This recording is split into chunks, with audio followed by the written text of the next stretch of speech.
राजस्थान के सभी विद्यालय में एक दिन ऐसा होगा जिस दिन बिना यूनिफॉर्म के बच्चे आ सकेंगे। यानी बिना यूनिफॉर्म के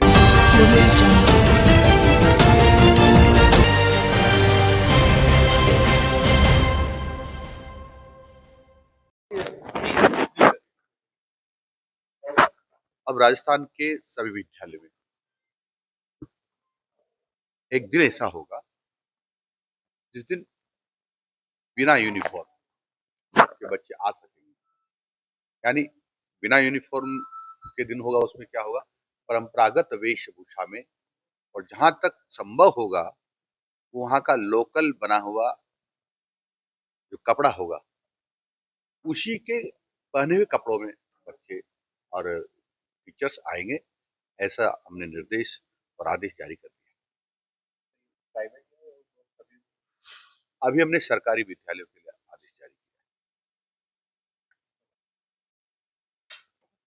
देखो, मैं राजस्थान सरकार के हमारे मुख्यमंत्री श्रीमान भजन लाल जी शर्मा को बधाई देना चाहता हूँ। हिंदुस्तान में सबसे मजबूत कानून बनाया है राजस्थान की विधानसभा में बिल ला करके, और जिस पर माननीय राज्यपाल महोदय ने भी मोहर लगा दी। अब कोई धर्मांतरण की गतिविधियां करेगा और ये सिद्ध हो जाता है जांच में, तो उनको आजीवन कारावास तक की सजा का प्रावधान है। 50 लाख रुपए तक का जुर्माना है, और जो बिल्डिंग धर्मांतरण के काम ली जाएगी या जहाँ होगा उसको नेस्ताभूत भी किया जा सकता है। और वो दिन लद गए कांग्रेस के, जो कांग्रेस के लोग धर्मांतरण कराने वालों के साथ होते थे।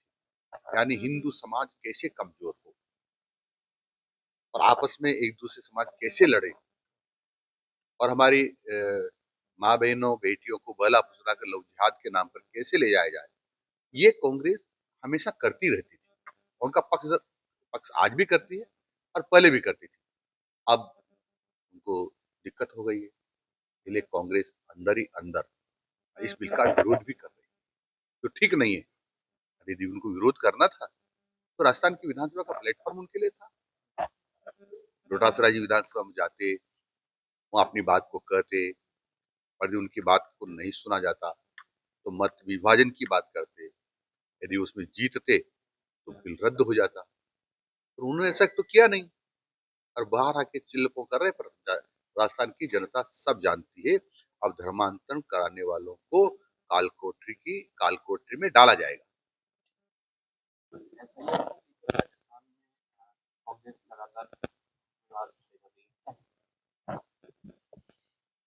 ऐसा यार कुछ नहीं है।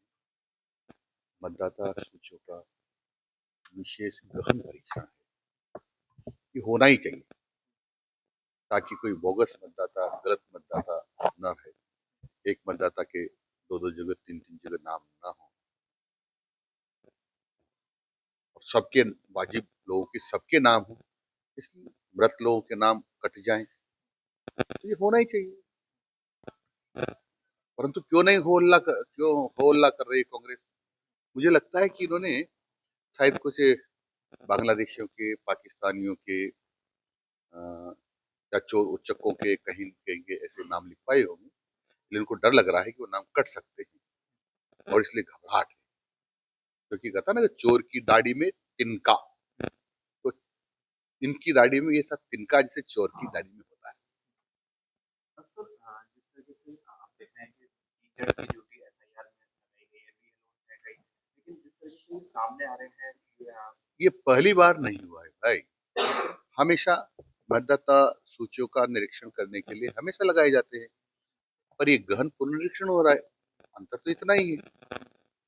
लेकिन कर्मचारियों से जो एसआईआर में लगे उनसे आग्रह कर रहा हूँ, निवेदन कर रहा हूँ कि इसमें किसी प्रकार का तनाव नहीं लेना चाहिए, मन से काम करना चाहिए। कोई लंबे समय, साल 2 साल का काम नहीं, ये मुश्किल से 1 सवा महीने का काम है। इसको मन लगाकर, अपना ही काम है, तो बाहर लोगों वाले लोगों का काम नहीं है। और वो भी अपना जो मतदान केंद्र दिया है, मतदान केंद्र पर कितने वोट होते हैं? मैक्सिमम 1500, इतने ही तो वोट होते हैं। उनसे जाकर के संपर्क करना, ये ठीक है कि 4 घंटे के लिए की जगह 8 घंटे लग सकते हैं। ये ठीक है कि 1 घंटा कम सोएंगे, इतना ज़रूर हो सकता है। पर ऐसा कोई पहाड़ टूट जाएगा, ऐसा कुछ नहीं है। मेरे अधिकारियों से भी निवेदन है कि हमारे जो एसआईआर में लोग लगे हैं, गहन पुनरीक्षण में मतलब उसमें उनसे मित्रवत काम लें। अ, उनमें इतना भय पैदा नहीं करें कि वो डर जाएँ, क्योंकि सब अपने ही लोग हैं, अपने परिवार के लोग हैं।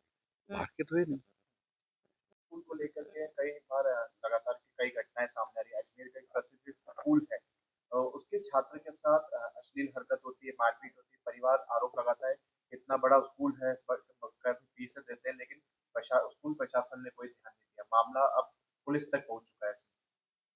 पुलिस तक पहुँच गया तो पुलिस उसकी छानबीन करेगी, जाँच करेगी और जाँच में तथ्य आएँगे, उसके आधार पर आगे की कार्रवाई करेगी। लेकिन परिवार ने स्कूल प्रशासन पर कई आरोप लगाए कि आज तक स्कूल ने बच्चे से ये तक नहीं पूछा कि उसकी क्या स्थिति अ, पूछना चाहिए निजी विद्यालयों को, इस प्रकार का व्यवहार नहीं करना चाहिए। यदि बच्चे के साथ कोई दुर्घटना, घटना, कोई बात होती है, तो उसकी जानकारी लेना चाहिए, पूछताछ करना चाहिए, मिलना चाहिए। है। केंद्र सरकार ने श्रमिकों को लेकर नए नियम लागू किए हैं।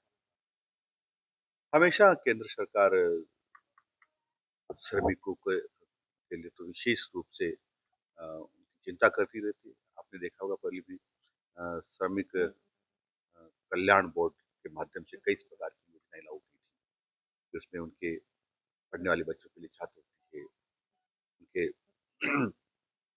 कोई कमाने वाला कोई एक्सपायर हो जाता है तो उसके लिए बीमा करवाया जाता है, इसके लिए पर्याप्त धन उससे मिलता है। अ, उनकी बेटी 18 साल की हो जाती है और पढ़ रही है तो उसको 75,000 रुपये मिलते हैं। ऐसे अनेक प्रकार की योजनाएं हैं, अभी उसमें और संशोधन किए हैं और उसमें प्रगाढ़ता लाने की कोशिश की है कि अधिकांश मतलब अधिकाधिक लाभ अ, और कैसे मिल सकता है, उनकी सुरक्षा की चिंता कैसे की जा सकती है, इसकी चिंता की है और रोजगार में मिनिमम वेजेज की गारंटी दी गई है।